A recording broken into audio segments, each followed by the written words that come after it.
Hello. So today is kind of a cool day. You don't get to see this very often, but we are actually going to do a follow-up video to our Doomsday diesel G Wagon. Here we have the silver truck, which we've taken down to the bare chassis, almost, and you're going to get to witness us pull the body off the chassis so we can get a deep inside look of what it looks like underneath the skin of one of these trucks. It looks a little different, as you can see. There's something missing up here, but this is part of the process. What we're doing on this truck, just to let everyone know, is we're not doing this for fun. No, we're doing this because this truck is getting what we call a restoration, meaning that the bodywork's going to get completely taken down to bare sheet metal and brought back to life. And I'm going to show you some conditions on this. It's pretty interesting. We're also going to do a full chassis restoration on this, and it's going to go down to the bare frame, and we're going to completely sandblast everything and start over. The motor's going to get a reseal. The transmission's out to be rebuilt right now. There's a lot of interesting things. But before we lift this apart, let's look at what goes into getting us to this point. So, as you're going to see, we don't even have fenders on it. We don't have inner fenders. We don't have a radiator. We don't have the cooling stack. We don't have a lot of stuff. We don't even have the pedal box. That's been taken out of the equation as well. So there's a lot of stuff that's been stripped down. But to get to this point, we have to carefully take everything out, label it, bag and tag it, and organize it. As you see, we've got the hood set aside for now, but the rest of the truck on the inside, we put everything in totes and bins, and then we go through and we organize everything. We clean it, we deem what gets replaced, what gets repaired, what gets repainted, what gets restored, what gets everything. So anyway, this is kind of what it looks like. We've got the seats up in my office, and those are going to go over to the interior upholstery shop here shortly. But this is, by and large, the start of the big process. So right now, we're going to go ahead and lift the body off of this. We've got it positioned. I think we've got everything dialed and ready to go. We've done this a couple times, so it's pretty easy. But you guys get to watch as the body goes up and see what it looks like underneath the skin.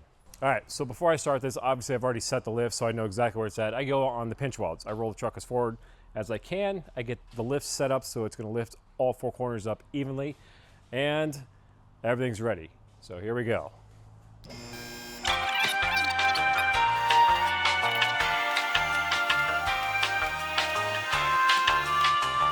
And with that, my work is done. We all know I don't do any real work around here. See ya. I can't get my hands dirty.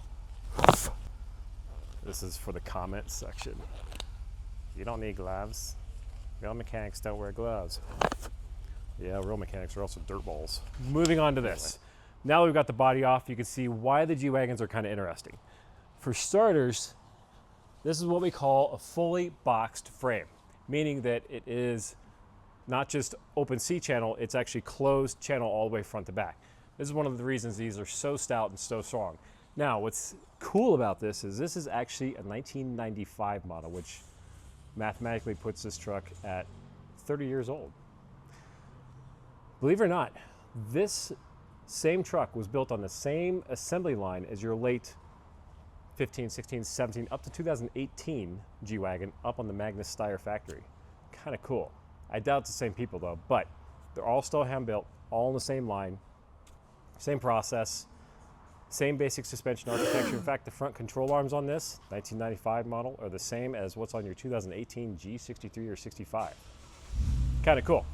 Obviously it works, so they didn't feel the need to change it a whole lot. But the cool thing is, this is a sneak peek of what a G Wagon looks like without its skin on, or without the dress. Now, keen eye viewers may notice that we're missing a couple things here.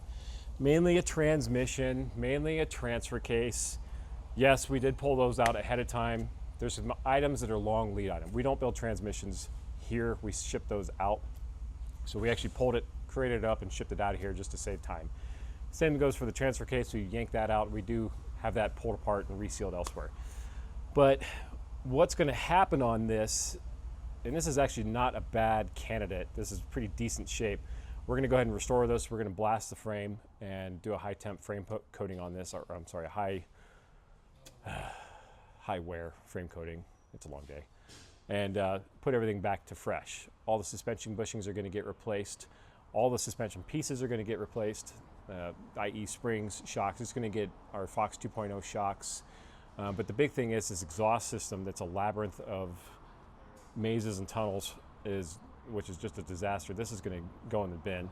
We are going to do a turbo upgrade on the motor, but we're going to do a 3-inch downpipe with a muffler and a resonator. We're going to do a side dump right in front of that back wheel.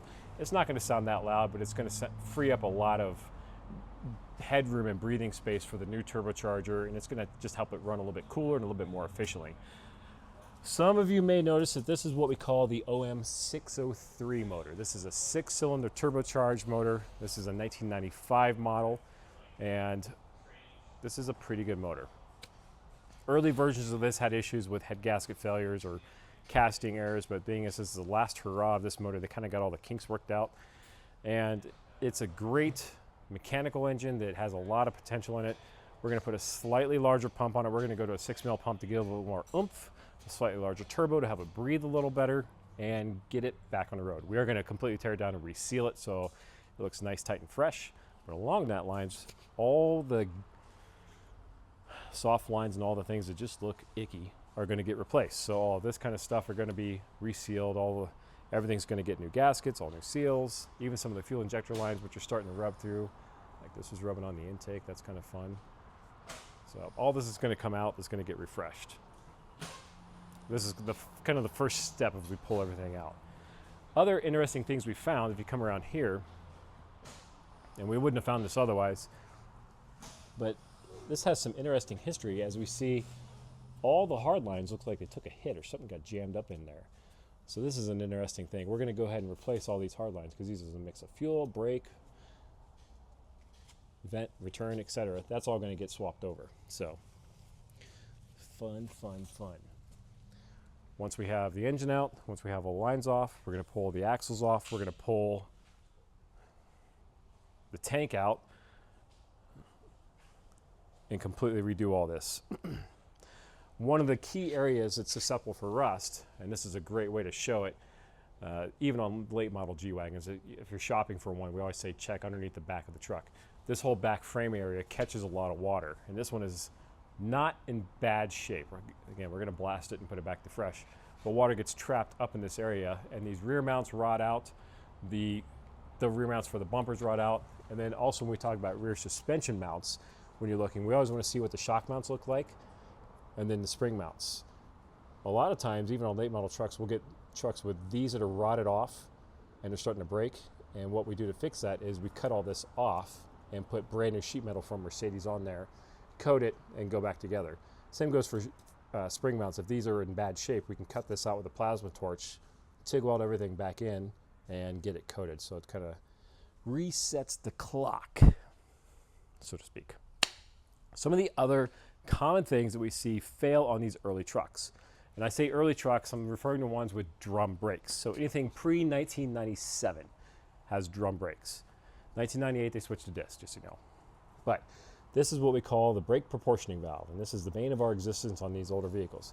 So if you've got an older vehicle where it feels like the pedal just travels down and you're not stopping like you should, and like, man, this is a disc brake vehicle, but I'm just not stopping, what the hell's going on? This is why. This funky little brake proportioning valve has this arm that goes up and down based on the height of the axle, and it determines how much brake pressure to give to the back drums. Over time, these things get stuck and fails to put any brake fluid to the rear drums. So that means 99% of your braking force is being done with the front two brakes. Pretty terrible, huh? So in this case, this one is still working, but most of the time, because you can't get these parts anymore, and if we can't pull them apart and rebuild them, we just omit them. We bypass them altogether because at the end of the day, you're not really towing a whole lot with these vehicles, and we still need all four wheels to work. So that's our workaround on that. So if anybody out there has rebuild kits for these, get in touch because that would be super duper helpful. So another reason why we do this is the request of this client was to turn this from a civilian model truck into more of a professional style truck, meaning that it's going to take cues from the military. Externally, you're going to notice the front nose of it's going to be blacked out. We're going to retain the silver color, but the grille, headlight surrounds, that's going to be blacked out. Fender flares are going to be blacked out. But that means the inside of the truck loses its carpet. And in order for it to lose its carpet, we need to put a gloss coating on the floor because that's what they came with from the factory. And it doesn't have it on the civilian uses. It uses like a matte finish. So that's one part of the equation. But secondarily, because there's no carpet, it means the floor has to be in great condition. And by and large it is, but we have a few flaws.